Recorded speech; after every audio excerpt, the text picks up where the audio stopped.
And I don't know if I forgot, but I usually show what Bible I use through my lives, and I can't remember if I've been doing that here lately, but this is the Bible that I usually read, just in case there's someone who uses like a different version or something. I hope that didn't confuse anyone. Like, some Bibles, they have, like, the words are a lot more bigger, but for this one, the words are a lot more smaller. Anyways, let's get started.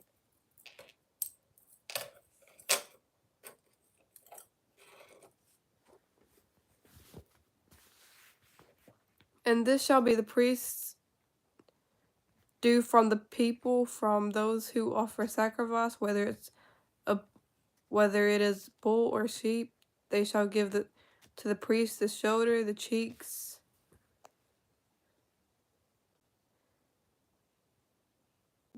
They shall give to the priest the shoulder, the cheeks, and the stomach, the first fruits of your grain, and your new wine, and your oil.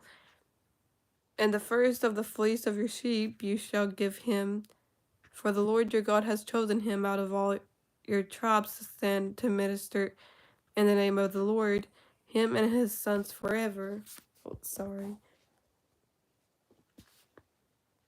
So if a Levite comes from any of your gates, from where he dwells among all Israel, and comes with all the desire of his mind to place which the Lord chooses, then he may serve in the name of the Lord his God. All his brethren, the Levites, do, who stand there before the Lord.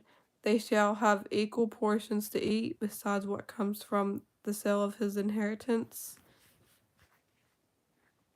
When you come into the land which the Lord your God is giving you, you shall not learn to follow the abominations of those nations.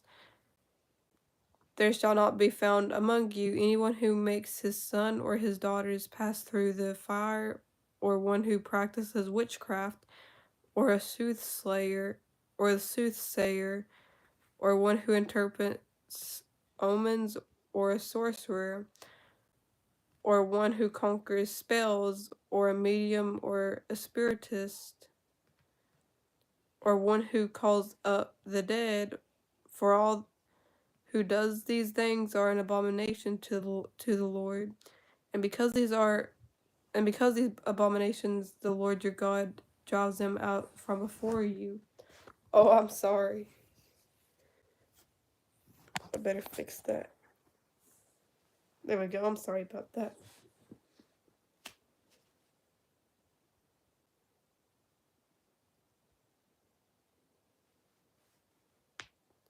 For all who do these things are an abomination to the Lord, and because of these abominations, the Lord your God drives them out from before you.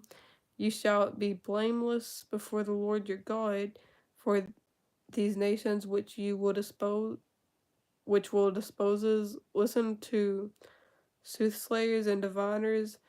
But as for you, the Lord your God has not appointed such for you. The Lord your God will raise up for you a prophet like me from your midst, from your brethren. Him you shall hear according to all you desire of the Lord your God in Horeb in the day of the assembly, saying, Let me not fear again the voice of the Lord my God, nor let me see his great fire any more, lest I die. And the Lord said to me, What have they spoken? What they have spoken is good. I will raise up for them a prophet like you from among their brethren, and will put my words in his mouth, and he shall speak to them all that I command him. And it shall be, whoever will not hear my words, which he speaks in my name, I will acquire it of him. But the prophet who presumes to speak a word in my name, which I have not commanded him to speak, or who speaks in my name of other gods, that prophet shall die. And if you say in your heart, how shall we know the word which the Lord has not spoken? When a prophet speaks in the name of the Lord, if the thing does not happen or come to pass, that is the thing which the Lord has not spoken.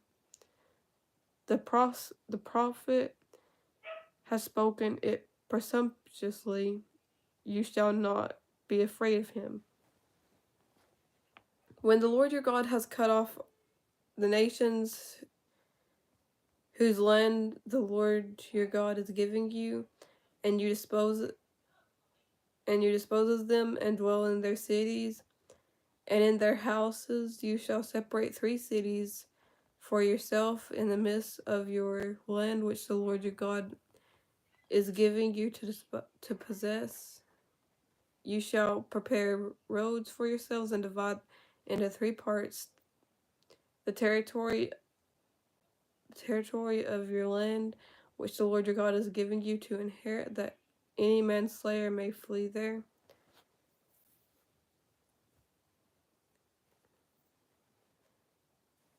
And this is the case of the manslayer who flees there, that he may live. Whoever kills his neighbor unintentionally, not having hated him in time past, as when a man goes to the woods with his neighbor to cut timber, and his hand swings a stroke with the axe to cut down the tree, but the head slips from the handle and it strikes his neighbor so that he dies. He shall flee to one of these cities and live. Lest the avenger of blood, while his anger is hot, pursue the manslayer and overtake him, because the way is long, and kill him, though he was not deserving of death, since he had not hated the victim in time past. Therefore I command you, saying, you shall separate these 3 cities for yourself. Now if the Lord your God enlarges your territory, as he swore to your fathers, and gives you the land which he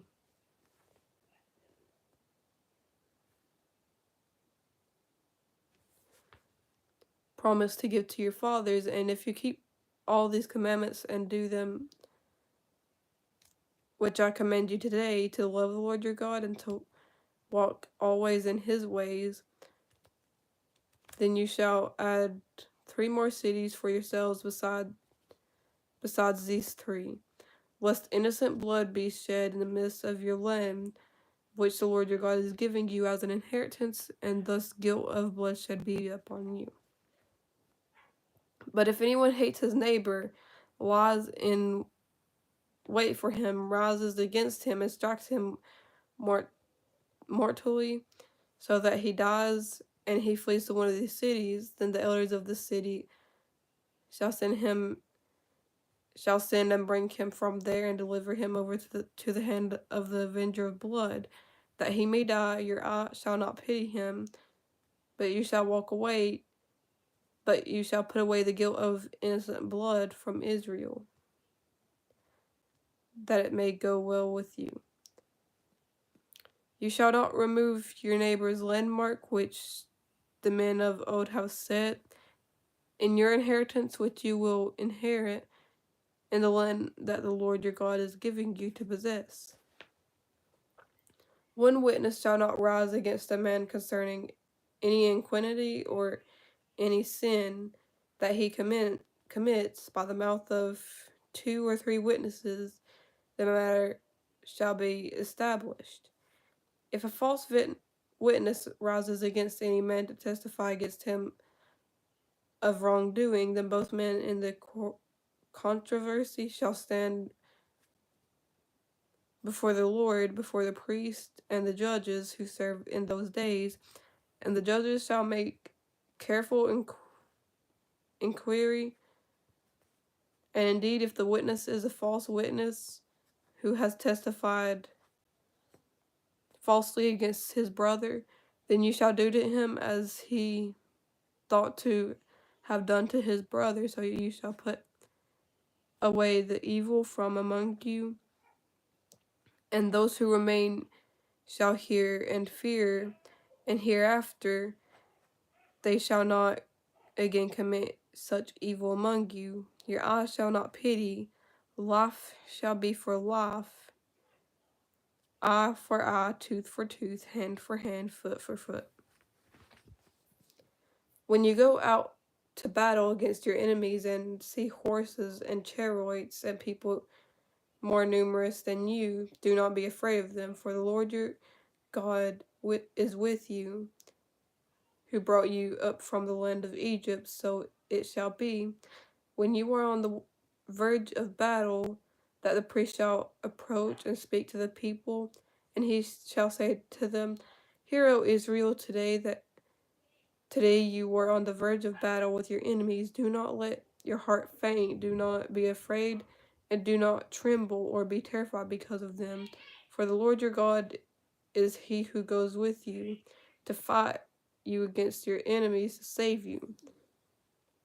Then the officers shall speak to the people, saying, What man is there who has built a new house and has not dedicated it? Let him go and return to his house, lest he die in the battle and another man dedicate it. Also, what man is there who has planted a vineyard and has not eaten of it? Let him go and return to his house, lest he die in the battle and another man eat of it. And what man is there who is betrothed to another woman and has not married her?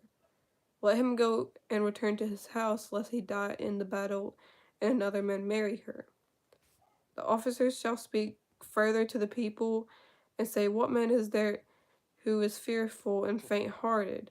Let him go and return to his house, lest the heart of his brethren faint like his heart. And so it shall be, when the officers have finished speaking to the people, that they shall make captains of the armies to lead the people. When you go near a city to fight against it, then proclaim an offer of peace to it. And it shall be that if they accept your offer of peace to open to you, then let all the people who found in it shall be placed under the tribute to you and serve you. Now if the city will not make peace with you, but war against you, then you shall besiege it. And when the Lord your God delivers it into your hands, you shall strike every male in it with the edge of the sword, but the woman, the little ones, the livestock, and all that is in its city, all its spoil, you shall plunder for yourselves, and you shall eat the enemy's plunder, which the Lord your God gives you. Thus you shall. And that is all for today. I hope everyone's having an amazing day or not. And on Sunday, I'm going to be reading page 93. And goodbye.